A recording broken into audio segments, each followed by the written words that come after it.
How would you like to find a new method to get off of alcohol and drugs forever in your life? Well, you've come to the right place because in this video, I'm going to show you a new method that has been used by myself and countless other people to get free from addiction to alcohol and drugs. And if you just stay tuned, you're going to learn some things that you can start right now, today, to start to reclaim your life. Because alcohol and drugs steals your life from you. And a lot of people that will hear this video now are not ready. You may not be ready because to be ready, you have to really hit rock bottom. And everyone's rock bottom is different.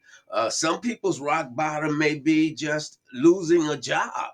That's rock bottom enough for them to motivate them to want to quit the alcohol and drugs. Another person's rock bottom may be losing the job and losing the wife or the husband. That may be their rock bottom that motivates them. Some go even further. They may lose the wife, the husband, the house, the car, and wind up on the streets or sleeping in a relative or on a relative or neighbor's couch. That may be their rock bottom. Everyone's rock bottom is different, and you have to hit yours because, regardless of how often you try to quit on your own, how many rehabs you go to, how much meditation you do, you must hit your rock bottom before you're willing to change. And so, we're going to cover that in this video. So, just stay tuned. We're going to give you some tips and some things that will help you reclaim your life. Now, as I said, I have used this for the last 17 years of my life, and I wrote a book about it. It's called Living the Virtuous Life. And many people ask me, why did you name your book Living the Virtuous Life? And to make a long story short, um, you have to remake your life. You have to redo yourself. You have to remake yourself. And the virtuous life is a life that's patterned after the book of Proverbs in the Bible. It's actually patterned after the Bible itself. I will tell you that the Bible is the most fantastic book that has ever been written. It has some esoteric, and by that I mean hidden knowledge that you can use in your everyday life that will help you excel. There is also knowledge of how to break free from addictions in there. It has a lot to do with mental control, and we're going to cover all of that in these episodes. So, the book I wrote lists 20 practices that you can use to break free from alcohol and addiction. It is ones that I have used, and let me tell you, I was addicted for 45 or more years.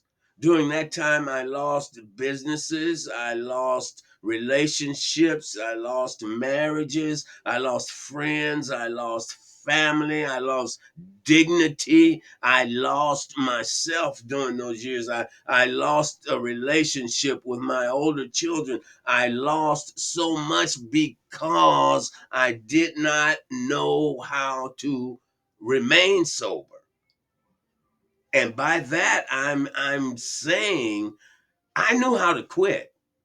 Oh, I knew it took 3 days of me sweating it out or white knuckling it. I had my own method and I could quit almost at will. But I found out the problem was remaining sober. In all of those years, the most time I remained sober was 1 year, and I was so happy. But that was just before the fall and the loss of a business in Las Vegas, Nevada. So I know what I'm talking about on this. This practice that I'm talking about right now is one that I used, and I developed a method for that, and I would like to give that to you in these upcoming videos.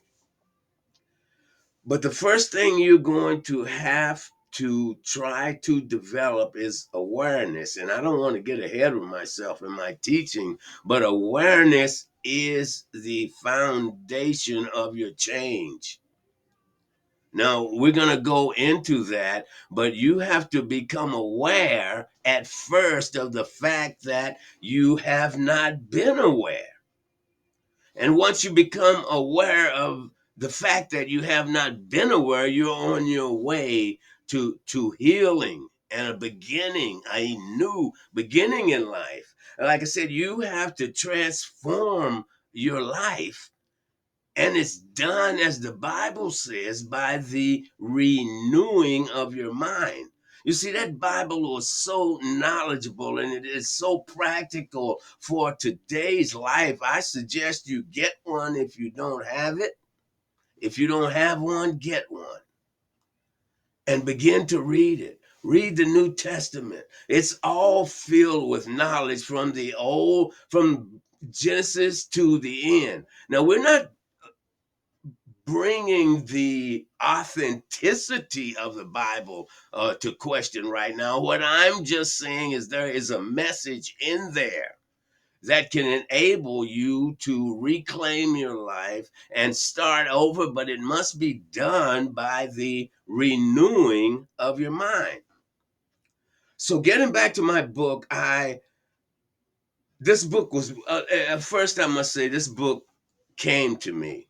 I did not think of this book. This book came to me and it was presented actually through me.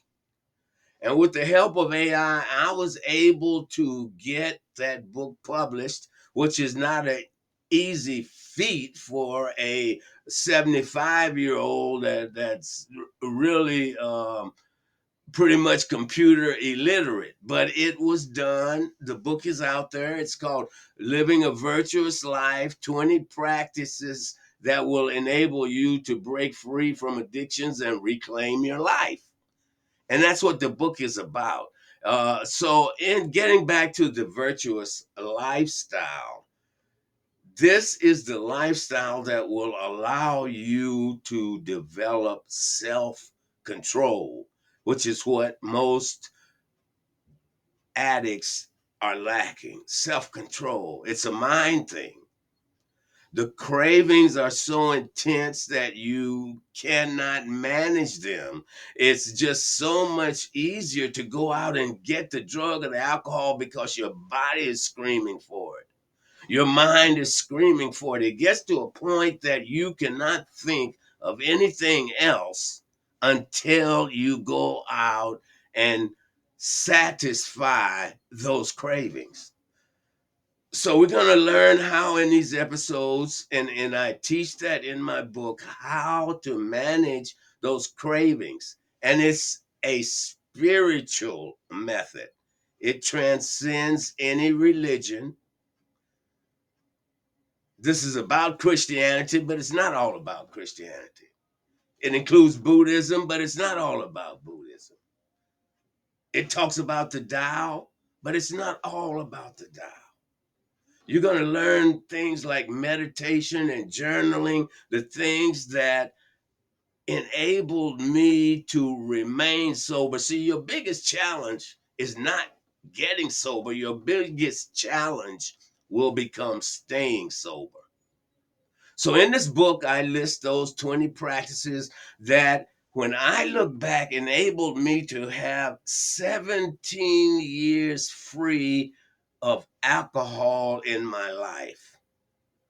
You see, I identified alcohol, although I was a drug user, but I identified alcohol as my primary problem. Alcohol was my problem.